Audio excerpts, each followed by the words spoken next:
ఇవాళ వార్తల్లో మళ్ళీ కొంతమంది నక్సలైట్లను నిర్దాక్షిణ్యంగా కాల్చి పారేసినటువంటి వార్త చూసాం.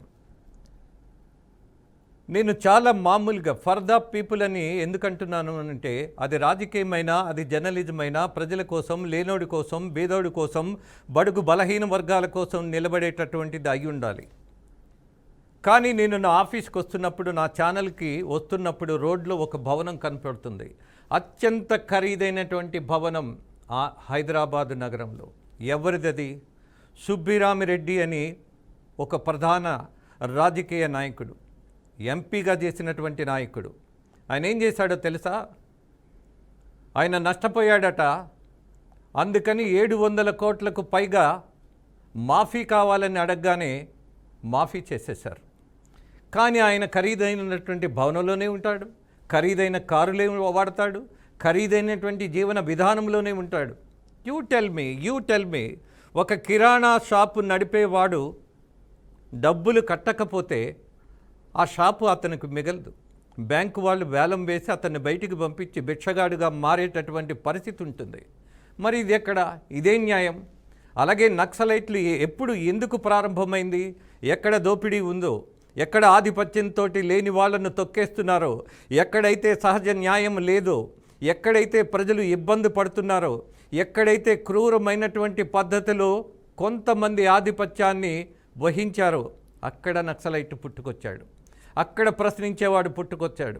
ఆ నక్సలైట్ విధ్వంసం వైపు వెళ్ళేటటువంటి పరిస్థితులు వచ్చిన తర్వాత పూర్తిగా నక్సలైట్ అనగానే నేరస్తుడను, కాల్చేసేవాడను, చంపేసేవాడను ముద్ర వేసేసింది పాలకపక్షం. అది ఏదైనా సరే, ఇది ఎప్పుడు దోపిడీదార వ్యవస్థలో ఉండేటటువంటి పరిస్థితే.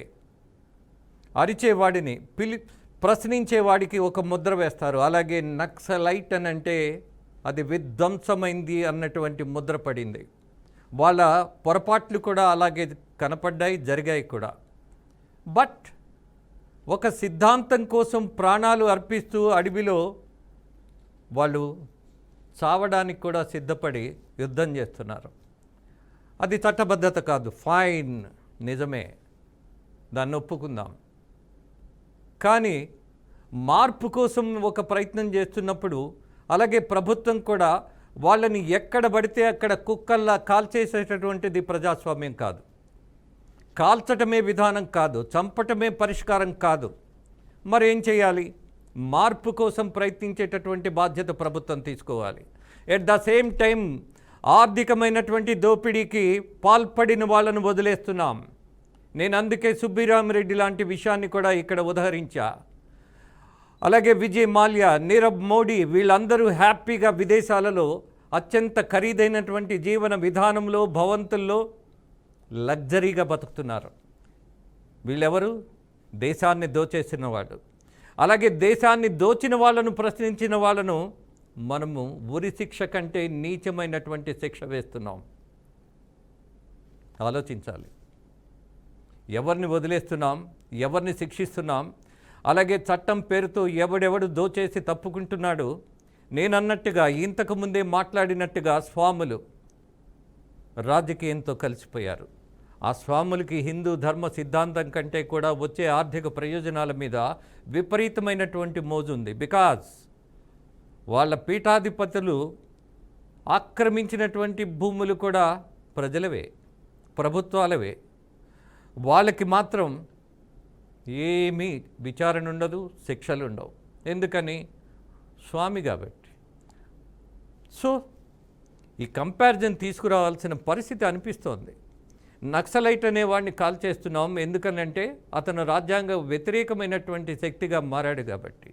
అలాగే రాజ్యాంగం పేరుతో రాజకీయంలో ఉన్నటువంటి ఆధిపత్యంతో భూములను కొట్టేస్తున్న వాళ్ళని, ప్రజల ఆస్తులను కొట్టేస్తున్న వాళ్ళని, అలాగే పూర్తిగా ప్రజల ధనాన్ని దోచేసినటువంటి వాళ్ళను మాత్రం పరిమితంగా మనం రక్షిస్తూ, పోషిస్తూ, వాళ్ళని గౌరవిస్తూ బతుకుతున్నాం. ఆ కంపారిజన్ ఆలోచించమంటున్నా.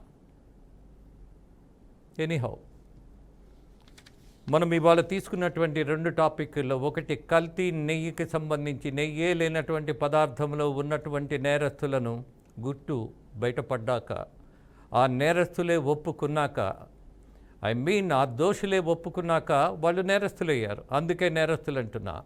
ముగ్గురు అప్రూవర్స్గా మారారు. మేము తప్పు చేశామని బోరు నేర్చారు. మరి శిక్షలేవి? దూకుడేది? ఫలితం ఏది? మాట్లాడేటటువంటి పరిస్థితి ఏది? దాన్నే గుర్తు చేస్తూ ముగిస్తూ నమస్తే మీ రాజేంద్ర.